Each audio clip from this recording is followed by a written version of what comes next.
नमस्कार, मैं हूं अमित चौरसिया और आप देख रहे हैं वीआईपी न्यूज की खास पेशकश हमर गोट।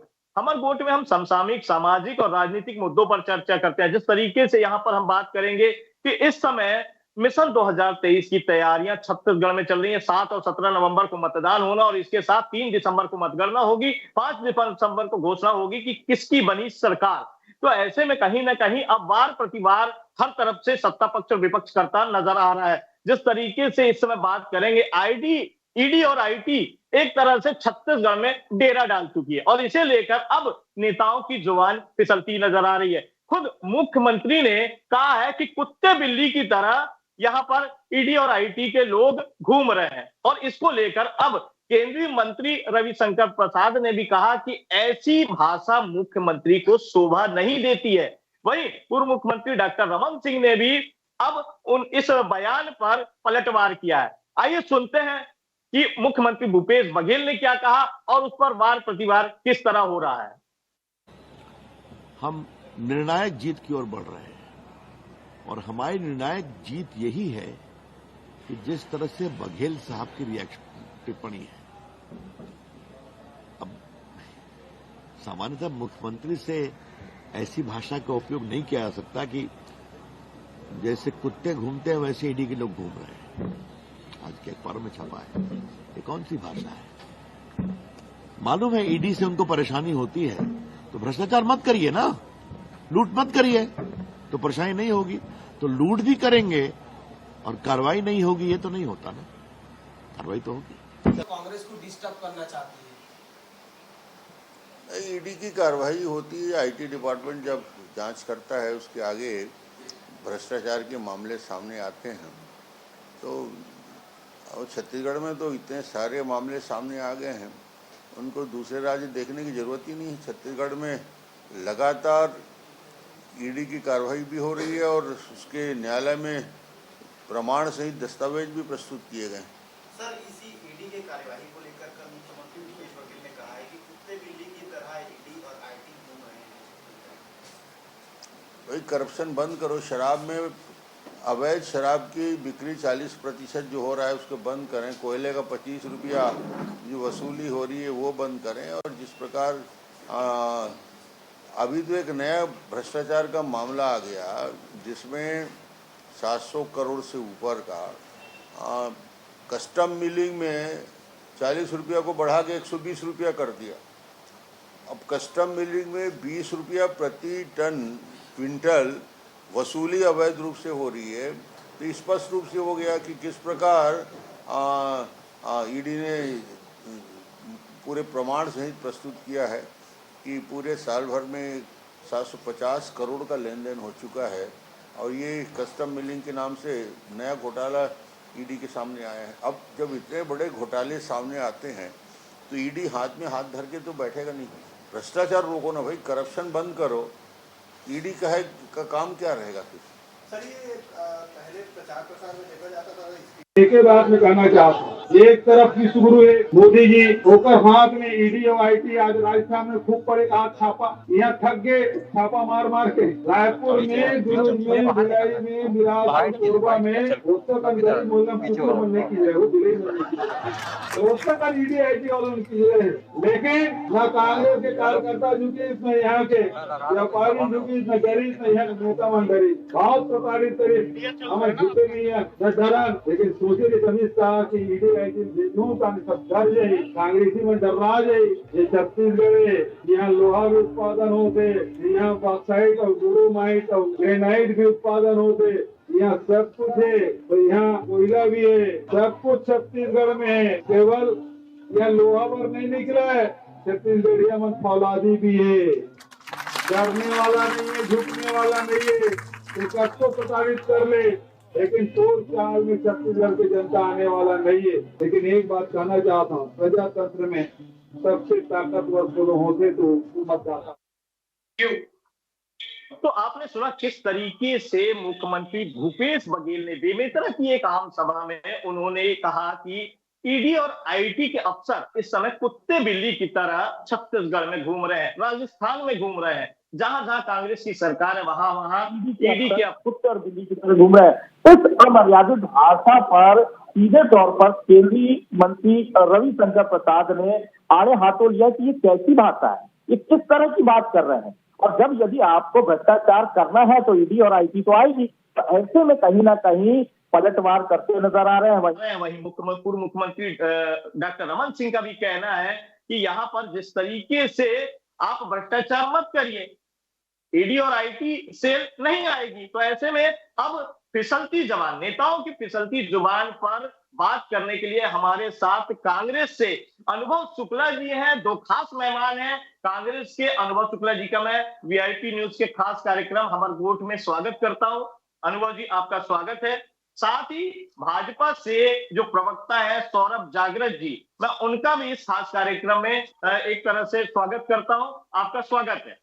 आज हम चर्चा करेंगे नेताओं की फिसलती जुबान। जैसे जैसे चुनाव की डेट नजदीक आती जा रही है, वैसे वैसे दोनों ही पार्टियां अपनी जीत का दावा करती नजर आ रही है, और ऐसे में कहीं ना कहीं नेताओं की जुबान भी फिसल रही है। जिस तरीके से मुख्यमंत्री भूपेश बघेल ने यहाँ पर कुत्ते बिल्ली तक कह डाला अफसरों को, तो ऐसे में मैं आपसे सबसे पहला सवाल करूंगा अनुभव शुक्ला जी, इस अमर्यादित भाषा पर आप क्या कहते हैं?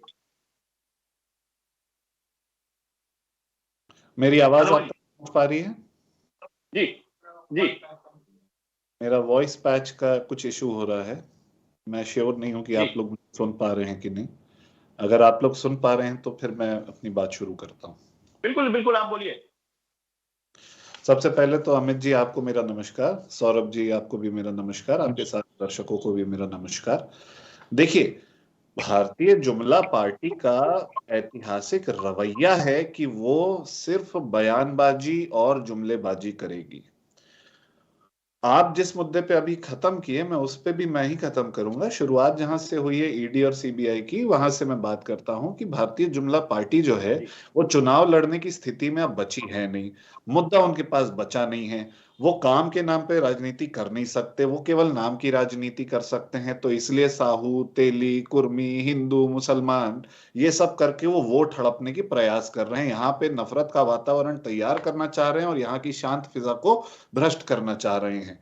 इनके नेता आते हैं हेमंत बिस्वा जी, वो आके, अमित शाह हो, वो आके बात करते हैं कि अकबर अकबर अकबर अकबर बाबर। दिन भर इनको, एक तो पता नहीं, मुझे ऐसा लगता है कि इनके नेताओं का मानसिक संतुलन बिगड़ा हुआ है। दिन भर अकबर बाबर अकबर बाबर। इनको डाबर का च्यवनप्राश खाने की जरूरत है। जिस समुदाय की, चाहे वो बौद्ध हो, चाहे सिख हो, चाहे ईसाई हो, चाहे मुसलमान हो, जिस समुदाय का मिला के 3% से भी कम जनसंख्या है छत्तीसगढ़ में, उन पे ये आरोप, उन पे ये हिंदू मुसलमान करके बंटवारा करके सांप्रदायिकता बढ़ा के वो राजनीति अपनी वो करना चाहते हैं। हेमंत बिस्वा जी को मैं बताना चाहूंगा कि वो पहले अपने आसाम की स्थिति जाके देख लें कि बेरोजगारी आज भी वहां 17% है, वहां 1% से भी कम है। महिलाओं पे सीरियस क्राइम में प्रदेश आसाम जो है वो देश में नंबर 1 स्थान पे है। महिला सुरक्षा में छत्तीसगढ़ टॉप 5 में है। 32% लोग बिलो पॉवर्टी लाइन है। लगभग 1 करोड़ लोग आसाम में बिलो पॉवर्टी लाइन है, और हमारी सरकार ने 40 लाख लोगों को गरीबी रेखा से ऊपर लेके गए हैं। इस प्रकार की बेबुनियादी बातें नफरत के आधार पे वो करते हैं।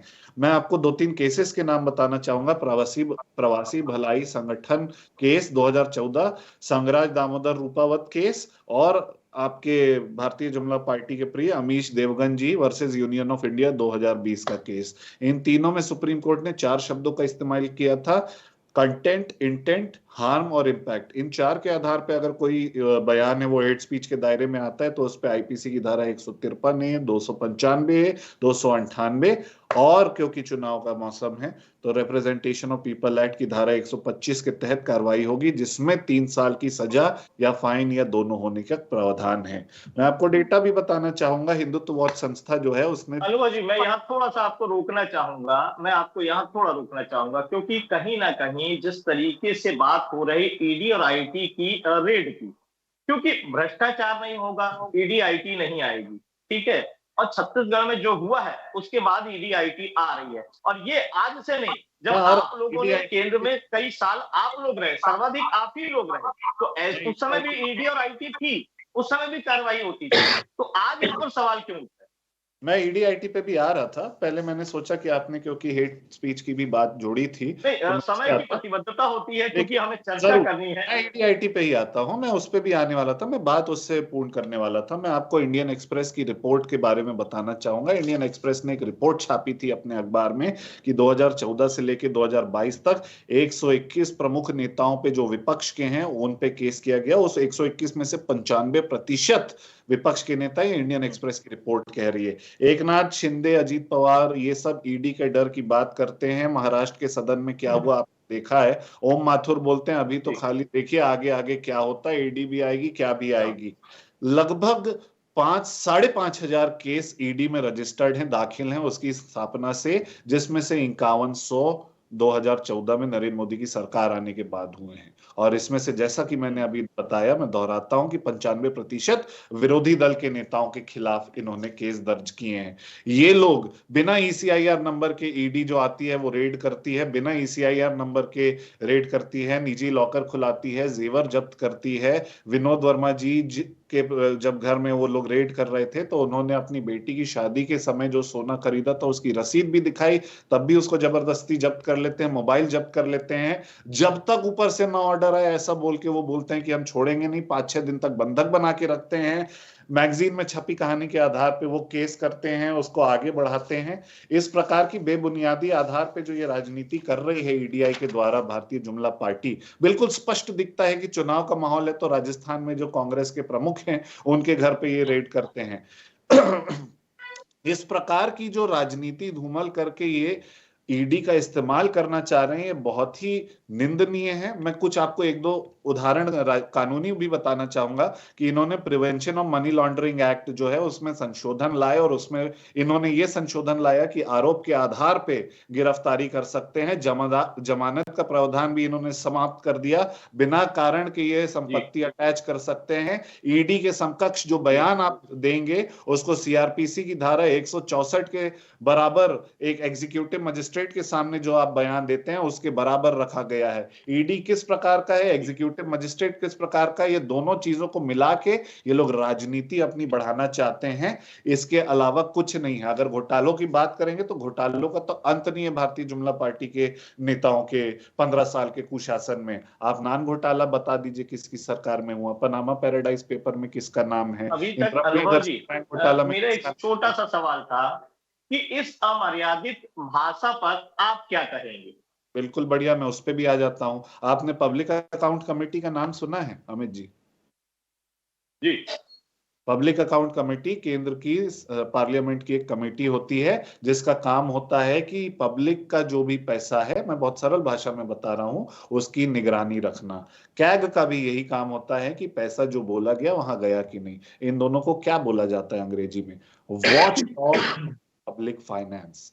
वॉच डॉग एक नॉर्मल टर्म की तरह यूज किया जाता है एक, तो ये बिल्कुल एक प्रकार से वॉच डॉग बोलना चाह रहे हैं मुख्यमंत्री जी, पहली बात। और दूसरी बात, जो रविशंकर प्रसाद जी का आपने बयान चलाया, जब वो बोलते हैं कि मुख्यमंत्री जी को ऐसा बयान जो है वो शोभा नहीं देता, ऐसी भाषा शोभा नहीं देती, तो मैं इन्हीं को बताना चाहूंगा जो आज साहिब मसनद हैं, जो आज प्रधानमंत्री हैं और कभी मुख्यमंत्री हुआ करते थे। और जब वो मुख्यमंत्री थे तो इन्होंने तो, भूपेश बघेल जी ने एक संस्था को, एक इंस्टीट्यूशन को वॉच डॉग कहा है। इन्होंने तो एक समुदाय को कुत्ता कहा था कि एक कुत्ता भी अगर आपके गाड़ी के सामने आ जाए तो तकलीफ होती है। किस आधार पे इनकी आत्मा से गवाही आती है, मैं तो हैरान होता हूं। तभी मैं ये कहता हूं कि इनको डाबर का च्यवनप्राश खाने की जरूरत है, तभी इनके अंदर से अकबर और बाबर बाहर जाएगा। सौरभ जी, मैं आपके पास आना चाहूंगा। जिस तरीके से ये कह रहे हैं कि भाजपा जुमला पार्टी, कहते हैं अनुभव शुक्ला जी, और भाजपा जुमला पार्टी के कार्यकर्ताओं को, पदाधिकारियों को डाबर का च्यवनप्राश खाने की जरूरत है। वो इस अमर्यादित भाषा को जिस तरीके से उन्होंने प्रस्तुत किया है कि यहाँ पर वॉच डॉग एक शब्द है, जिसके माध्यम से उन्होंने इसको तकनीकी रूप से प्रस्तुत किया है, आप क्या कहते हैं?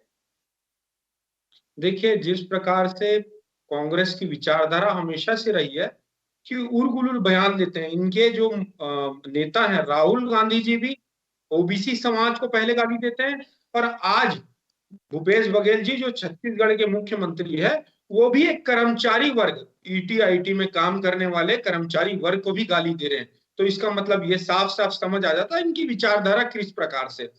परंतु मैं एक प्रश्न करना चाहता हूं, क्या छत्तीसगढ़ या भारत में कहीं पर भी यदि भ्रष्टाचार होता है या कोई अपराध होता है, क्या उसकी कार्यवाही नहीं होनी चाहिए? क्या भ्रष्टाचारियों को जेल तक नहीं पहुंचाना चाहिए? क्या छत्तीसगढ़ में करप्शन होता है तो उसकी कार्यवाही नहीं होनी चाहिए? यदि ईडी आईटी से आपको परेशानी है, इसका मतलब साफ साफ ये स्पष्ट होता है कि आपके नेता, आपके साथी कांग्रेसगण कहीं ना कहीं भ्रष्टाचारियों के साथ मिले हुए हैं। इसका प्रमाण ईडी आईटी ने खुद दिया है। चाहे आप देख लीजिए, चिल्ला चिल्ला कर इनके मंत्री कहे गए, वो भी राजस्व मंत्री जय सिंह अग्रवाल जी ने कहा था, आप पीछे खंगाल के देख लीजिएगा इतिहास, कि रानू शुक्ला पर खिलाफ उन्होंने भ्रष्टाचारी का आरोप हमेशा से लगाया, आवेदन पत्र दिया, लिखित में पत्र दिया भूपेश बघेल जी को, परंतु कार्रवाई क्यों नहीं हुई? बल्कि अच्छे अच्छे जिला पर रानू साहू जी की पोस्टिंग करी गई। उसके बाद एक और आपको उदाहरण बताना चाहता हूं, छत्तीसगढ़ के चंद्रपुर विधायक का एक वीडियो वायरल होता है जिसमें तमाम पैसों की गड्डी के साथ वीडियो वायरल होने के बाद भी उनके प्रति संवेदनशीलता दिखाने वाली कांग्रेस सरकार चुप बैठती है। यानी साफ साफ समझ आ जाता है कांग्रेस जो है सिर्फ और सिर्फ भ्रष्टाचारियों का साथ देती है, तभी तो इतने बड़े बड़े घोटाले होते हैं छत्तीसगढ़ में। और यदि उस घोटालों का उजागर करने का काम यदि ईडी आईटी कर रही है तो उनको परेशानी क्या है? जनता का पैसा का उपयोग कर आप मस्त महल में रहेंगे, बड़ी बड़ी गाड़ियों में घूमोगे और जनता का पैसा ऐसा शोषण करेंगे, तो जनता को यदि ईडी आईटी न्याय दिलाएगी तो आपको परेशानी क्या होगी? जनता के पैसों से बड़ी बड़ी गाड़ियों में घूमेंगे। तो कहीं ना कहीं अनुभव जी, मैं आपके पास आना चाहूंगा। जिस तरीके से इन्होंने अपनी बात कही है कि छत्तीसगढ़ में जिस तरीके से न्याय की सरकार, भरोसे की सरकार आपके यहाँ से कहा जाता है, दावा किया जाता है, तो ऐसे में जब एक चंद्रपुर के विधायक को पैसे के साथ उसका वीडियो वायरल हुआ तो उसके खिलाफ किसी तरह की कार्रवाई नहीं की गई। सवाल यही खड़ा होता है कि भ्रष्टाचार को क्या भूपेश सरकार बढ़ावा दे रही है? अनुभव जी, माफ कीजिएगा एक सेकंड। देखिए, मुख्यमंत्री जी ने प्रधानमंत्री जी को लगातार पत्र लेके, अभी सौरभ जी कह रहे थे कि भ्रष्टाचार के खिलाफ कार्रवाई हो रही है, तो तकलीफ क्या है? तकलीफ यही है कि भ्रष्टाचार के खिलाफ कार्रवाई हो नहीं रही है, सिर्फ राजनीतिकरण किया जा रहा है। तकलीफ ये है, नान घोटाले के लिए, चिटफंड घोटाले के लिए, व्यापम घोटाला जो मध्य प्रदेश में हो, यहाँ तो पैसे की लूट और हेरफेर के आप आरोप और प्रत्यारोप की बात कर रहे हैं, वहां तो 70 से ज्यादा लोग की जान चली गई, मामा जी ने ले लिया आपके। ऐसे इंसिडेंट्स होने के बाद भी वहां पे कोई कार्रवाई नहीं होती। क्या मध्य प्रदेश, गुजरात ये सब भ्रष्टाचार मुक्त हो गया है? ये ईडी ने ऐसा सर्टिफिकेट निकाल दिया है, 70 लोग से ज्यादा व्यापम घोटाले में मर गए, उनकी जानें चली गई, वो कैसे वापस आएगा? ऐसा तो यहाँ से वहां से ऊपर से नीचे से जोड़ घटा भी सकते हैं, जान कहां से आप वापस लाएंगे? वो ज्यादा बड़ा सीरियस फ्रॉड है, वो ज्यादा बड़ा मुद्दा है, वहां आप फोकस नहीं करते। अगर ऐसा है तो राज्यसभा में विदेश राज्य मंत्री ये क्यों कहते हैं कि शांत रहिए वरना ईडी घर आ जाएगी, विपक्ष के नेताओं की तरफ इशारा करके? अगर ऐसा है कि ये बिल्कुल ईमानदारी से काम कर रही है ईडी और प्रधानमंत्री के इशारों पे काम नहीं कर रही है, तो ऐसा क्यों है कि जब भी कोई राजनीतिक हलचल इस प्रदेश में होती है या छत्तीसगढ़ या ऐसी जगह जहां पे उनको कमजोर होती दिखती है भाजपा, वहीं पे क्यों कार्रवाई होती है? पूरे देश में और कहीं क्यों नहीं होती? जब अधिवेशन होना था यहाँ पे कांग्रेस का 85वां अधिवेशन होना था, उसके पहले हो गई, चाहे यूपी हो, असम हो, हिमाचल प्रदेश हो, कर्नाटक चुनाव हो, तब चुनाव के समय ईडी को फिर क्यों ये याद आता है? क्योंकि ये राजनीतिकरण है, राजनीतिक इस्तेमाल है। इसका बिल्कुल उदाहरण है जब 7 फरवरी 2023 को नरेंद्र मोदी जी ने खुद कहा। सौरभ जी, मैं आपके पास आना चाहूंगा, एक बात जोड़ दीजिए कि नरेंद्र मोदी जी ने कहा था कि ऑपोजिशन को धन्यवाद देना चाहिए इसको। देखिए, जिस प्रकार से ईडी आईटी छत्तीसगढ़ में तफ्तीश कर रही है, वो स्वतंत्र एजेंसी है, वह पुख्ता सबूत के साथ कहीं भी कार्यवाही करती है। ऐसे नहीं कि आपके मेरे कहने पर भी कहीं भी ईडी चले जाएगी, पुख्ता सबूत के साथ कार्यवाही करती है। इसका प्रमाण आप देख सकते हैं, चाहे महादेव को भिलाई से लेकर दुबई तक महादेव ऐप चलने वाला सट्टा को भूपेश बघेल जी ने कार्रवाई नहीं की, इसका परिणाम ईडी आईटी को उतरना पड़ा। यदि भूपेश बघेल जी, कांग्रेस सरकार, यहाँ की गृह मंत्रालय जो है छत्तीसगढ़ की है, वो कार्रवाई करती तो ईडी आईटी को करना नहीं पड़ता, जो कि ये कार्रवाई नहीं कर रहे हैं। और कार्रवाई इसलिए नहीं करते हैं क्योंकि ये भ्रष्टाचारियों के साथ है। आप आईएएस चंद्रभूषण जी के यहाँ से 65,000 करोड़ नगद मिलता है, आप समझ लीजिए इससे प्रमाण क्या होता है। इससे प्रमाण साफ साफ समझ आ जाता है कि इनके अधिकारी, इनके नेता सब मिले हुए हैं और बड़े पैमाने पर भ्रष्टाचारी कर रहे हैं। आप पीएससी का घोटाला देख लीजिए, इनके जो परिवार के लोग हैं, इनके साथ तमाम लोगों के परिवार के लोग पीएससी में भर्ती हो जाते हैं। इससे साफ साफ स्पष्ट हो जाता है कि भ्रष्टाचारी किस चरम सीमा पर जा चुका है। अरे भैया, इन्होंने शराब को नहीं छोड़ा, शराब में एक काउंटर में दो दो बोतल, एक का पक्का रसीद, एक का कच्चा रसीद, जिस हिसाब से चल रहा था, इससे साफ साफ स्पष्ट हो जाता है कि इनके कार्यकाल में सिर्फ और सिर्फ भ्रष्टाचारियों का बोलबाला है। चलिए सौरभ जी, ये समय की प्रतिबद्धता है, हम आपसे विदा लेने चाहेंगे। दोनों ही खास मेहमानों का मैं आभार व्यक्त करता हूं, धन्यवाद देता हूं कि वह आप हमारे वीआईपी न्यूज के खास पेशकश हमर गोट में आप जुड़े, और हम पुनः आपसे फिर मिलते रहेंगे, दूसरे मुद्दों पर चर्चा करेंगे। आपका बहुत बहुत धन्यवाद।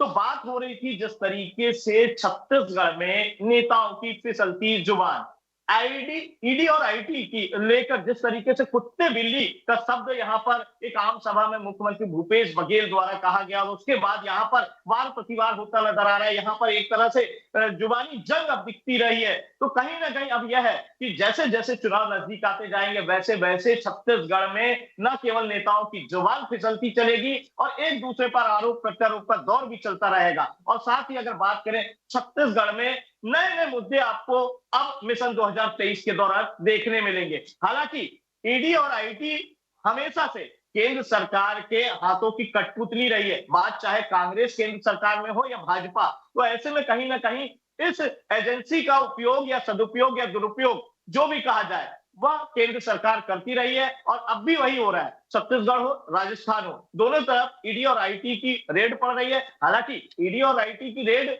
सिर्फ भ्रष्टाचारियों पर पड़ रही है, तो ऐसे में कहीं ना कहीं सरकार घिरती नजर आ रही है। अब देखना होगा कि छत्तीसगढ़ में जिस तरीके से बात हो रही है कि राजनीतिकरण किया जा रहा है, कार्यवाही नहीं हो रही भ्रष्टाचारियों पर, तो ये देखने वाली बात होगी कि आगे क्या होगा। लेकिन 7 और 17 नवंबर को यहाँ पर मतदान है, और 3 दिसंबर को जिस तरीके से यहाँ मतगणना होगी, और 5 दिसंबर को घोषणा होगी छत्तीसगढ़ में किसकी सरकार बनी। तब तक ये मुद्दे लगातार जारी रहेंगे, नेताओं की जुबान फिसलती रहेगी और एक दूसरे पर आरोप प्रत्यारोप का दौर चलता रहेगा। ये थी वीआईपी न्यूज की खास पेशकश हमर गोट, जिसमें आज हम चर्चा कर रहे थे नेताओं की फिसलती जुबान पर। हम फिर से एक नए मुद्दे के साथ आपके साथ हाजिर होंगे, तब तक के लिए हमें आज्ञा दीजिए। नमस्कार।